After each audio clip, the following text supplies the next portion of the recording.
cumprimentar a vocês que fazem Nova Opinião, ao Isaac Veras, que é uma nova participação no rádio paraibano, essencialmente de Cajazeira. Então, a você, Gleison, e a Emily, que está ali no controle da imagem toda. E ao grande público que, com certeza, irá consultar o site, que tenho certeza, nesses dias já fará parte do jornalismo televisado da imprensa cajazeirense. A expectativa de chuva para o ano são boas, Adalberto? Olha, Gleison, a semana passada, foi na quinta-feira, eu tive a preocupação de me sentar aqui nesse local, que meu escritório é interessante, é bem aberto, né? Faz parte do jardim. Então eu tive contato diretamente com o INPE, com alguns companheiros do INPE, inclusive ele está se reunindo agora no encontro o Divino, que é um dos técnicos bons do INPE, do Instituto Nacional de Pesquisas, do Instituto Nacional de Pesquisas Espaciais. Estão em Natal para discutir a questão climática da região. E mantive contato com o Leandro, da FUNSEMI. Ele até disse: Adalberto, quando você vier a Cajazeira, venha para a nossa sala técnica para você ver o perigo que está o El Niño. Então, devo dizer para você, diante das informações que eu tive, eu fiz questão de ver o gráfico estatístico e analisar as consequências do El Niño. Nessa amplitude de análise, o que se percebe na realidade é o seguinte: hoje, se você me perguntar, diante do quadro que foi traçado, a probabilidade de seca está atingindo 85%. Então, nós estamos na iminência de um ano muito característico ao de 58, que foi grave, que veio a primeira chuva somente no dia 4 de abril. Dentro dessa análise, o que é que poderia salvar a nossa região? Primeiro plano, o El Niño, só dando uma explicação bem sucinta para o grande público, que com certeza vai ter ao alcance. Pra você ter uma ideia, o El Niño é uma formação do Oceano Pacífico. É o Pacífico a grande massa oceanográfica do mundo. É ela que define toda a climatologia no mundo. Pra você ter uma ideia, nós temos a impressão de que o oxigênio, a sua maior parte, vem das nossas árvores. Não. A grande quantidade de oxigênio que nós respiramos, 95% vem do oceano, dos plâncton e da vegetação aquática que se produz. Em cima desse contexto, o El Niño tem uma formação no Pacífico que voltou a aparecer muito forte. Ele chega a penetrar numa espécie de rodomoinho, fazendo verdadeira rodomoinho. Ele chega a penetrar 5.000 metros de profundidade e transforma as águas do Pacífico no liquidificador. É como se você estivesse passando, fazendo uma vitamina. Então o Pacífico, a força desse El Niño é tão impressionante que ele consegue mobilizar toda a água do Pacífico e aquecer. Pega as águas frias das profundezas, revolve para a superfície e termina aquecendo o oceano. Quando o Pacífico, o El Niño, está de moderado a quente, é um indício de anomalia no mundo na questão climática. No sul do país, quase sempre há verdadeiras enxurradas pesadas. Na América Central acontece terremoto, acontece tsunami, acontece... Nos Estados Unidos, eu não sei como é que a Flórida ainda não foi atingida com grandes tufões. E às vezes os Alpes suíços se desmancham em gelo, às vezes a Califórnia aliás, a própria cidade de Nova York, Califórnia, a própria cidade de Nova York, é preciso às vezes os tratores tirar o gelo que se forma. E isso ainda é passível de acontecer. Agora veja bem, se esse El Niño permanecer com a força que ele está no Pacífico até o período do dia 22 a 12 de dezembro, então se consolida praticamente a nossa seca. Então o que é que nós temos que fazer? Rezar o máximo possível, orar, ou todas as seitas, todos os cultos, pedir a Deus na realidade que haja uma queda na pressão, na força do El Niño e que o Pacífico volte a esfriar. Porque se ele não esfriar até o dia 12 de dezembro, o que é que significa? Que o Pacífico só vai mudar de comportamento no dia 4, no período abril-maio. Isso acontecendo, nossas chuvas de verão desaparecem, nós vamos ter o princípio de chuva quando começa a estação de inverno para outras regiões, que é o litoral, o Curimá, a Borborema e outras regiões. E a nossa praticamente fica nula. Olha, a seca de 58 foi uma seca de um ano só, mas foi uma seca tão pesada que na realidade dizimou, praticamente secou os açudes. Tão alta foi a temperatura. E só recebeu, e praticamente não se tirou nem sequer as folhas dos riachos. Então, o perigo é que aconteça um fato semelhante a 58. Se acontecer, esse país tem que criar uma operação de guerra para trazer água do Tocantins, ou do São Francisco, jogar o Tocantins para São Francisco para cá, porque o que me deixa mais triste, assim, com menos otimismo, é que lá no Planalto Central, onde se forma as cabeceiras do Araguaia, porque o Araguaia é um rio amazônico, mas ele deságua, é um afluente do Tocantins. E parte das águas do Planalto Central convergem para Minas Gerais e convergem para o Tocantins. O Tocantins. As águas que vêm para Belo Horizonte caem dentro do São Francisco. As que caem no Araguaia vai para dentro do Tocantins. E não há ainda essas chuvas de maneira nenhuma que se esperava que já viesse a acontecer. Porque novembro agora é o primeiro indício de que o São Francisco deve receber as primeiras cheias. E está retardando. Nós temos aqui bem próximo de nós, a menos de 100 quilômetros, a cidade, o Cariri cearense, o oeste do Cariri, né, que é Brejo Santo.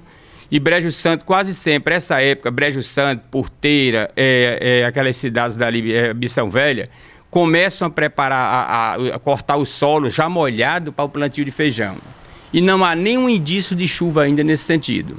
Outro fator que me mete medo, que mete um pouco de apreensão e expectativa, é que os ventos ali estão muito fortes. Essa hora os ventos ali estão soprando como se nós estivéssemos na beira do litoral. Não era para estar acontecendo isso. Mês de outubro já era para os ventos ali ter cessado, aumentava a temperatura e nós tínhamos um aquecimento maior do Atlântico Sul. Mas veja bem, se isso acontecer, nós só temos uma saída. É ficar dependente única e exclusivamente do Oceano Atlântico Sul. Porque aí nós precisaríamos que o Atlântico Sul, que é um oceano que não é estável, ele é tão instável que ele muda de comportamento da noite para o dia. Mas é o Atlântico Sul o responsável direto por nossas chuvas, com a formação de gotículas de água no ar para a nossa região, porque converge, há uma congruência de fatores que vêm lá da Amazônia peruana, que é a zona de convergência da intertropical, que os meteorologistas chamam de ZECIT, Zona de Convergência da Intertropical.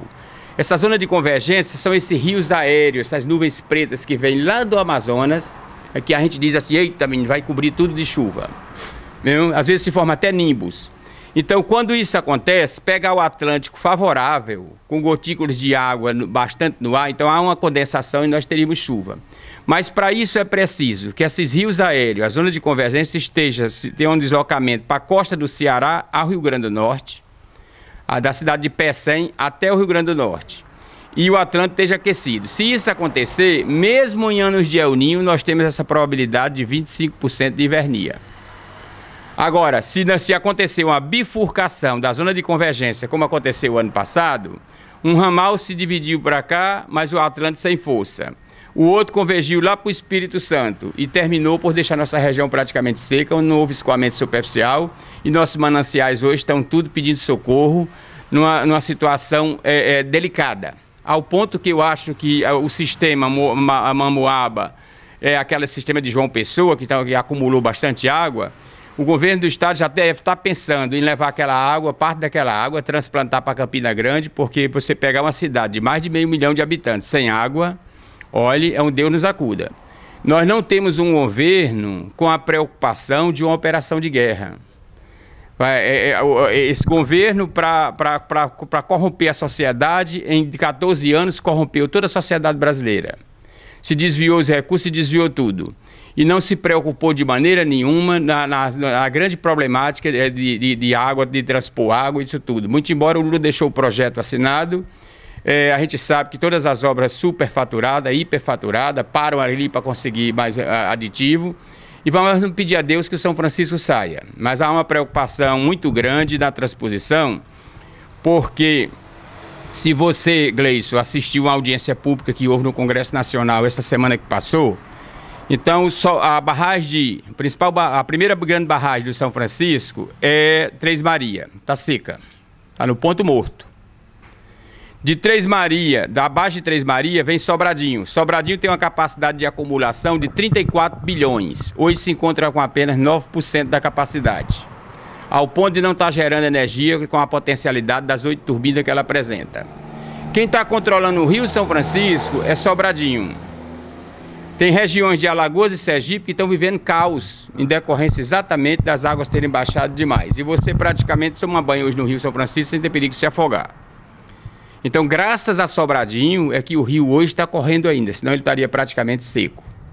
Corre algum risco de o Rio São Francisco, depois dessa transposição, ter um colapso de água?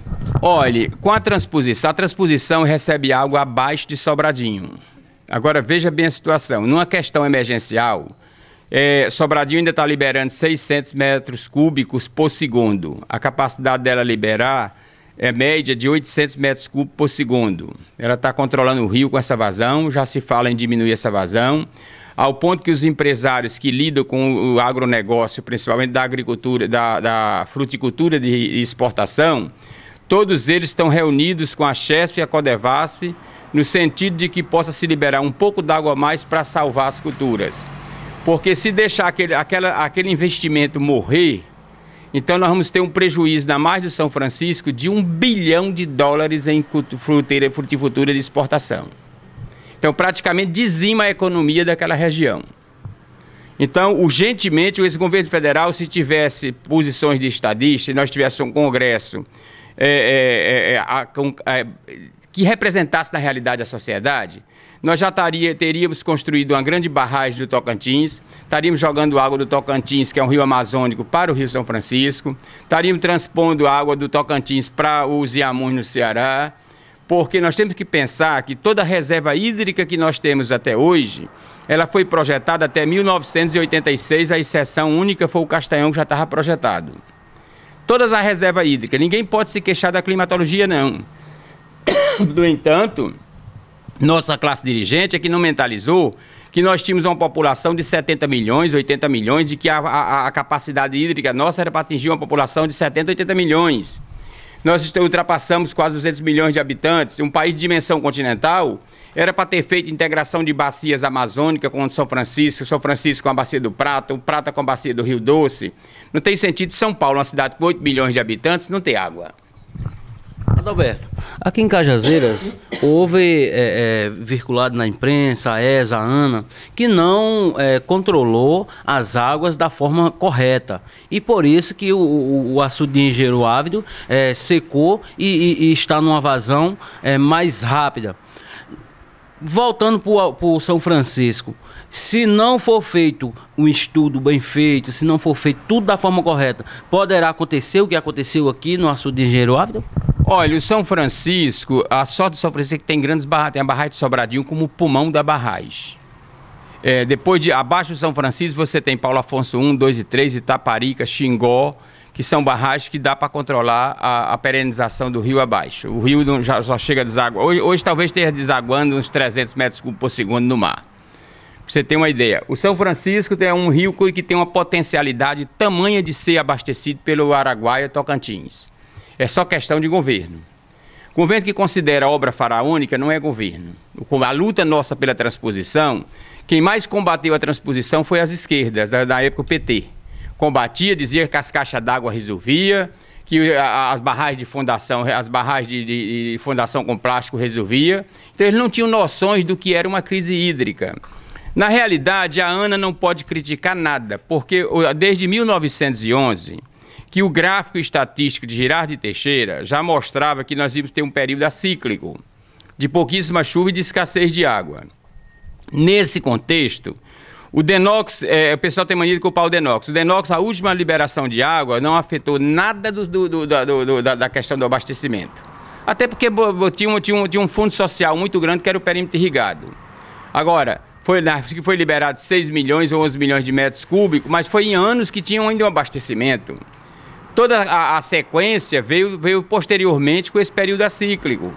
E na realidade, o que não houve foi um controle efetivo de parte dos órgãos envolvidos, essencialmente a CAGEPA, que até essa data ainda está permitindo construção civil com água tratada. Então é lamentável, nas audiências públicas que teve na Câmara, eu dizia que São Gonçalo só tinha água até o dia 15 de outubro. Bateu o calendário. Fechou, São Gonçalo não tem água mais hoje para alimentar Souza. Buqueirão dizia que nós tínhamos água se continuasse, dependendo da evapotranspiração que ia acontecer no período de setembro, outubro, novembro, dezembro, nós poderíamos no dia 30 de dezembro ter um colapso d'água em Cajazeiras. E se continuar com essa temperatura, com essa evaporação alta, a temperatura está chegando ao sol 47 graus, na sombra 32 a 38 graus. Com essa evaporação, nós não vamos ter água no mês de janeiro. Não dá, tem água até maio, como a Cagepa quer fazer, não. Não existe essa água, não. Porque há o perigo de uma hipofitização. O que é a hipofitização? Aconteceu recentemente no açude Gargalheira, em Acari e Currais Novos. O peixe aprudeceu de uma vez só. Houve uma mortandade de peixe.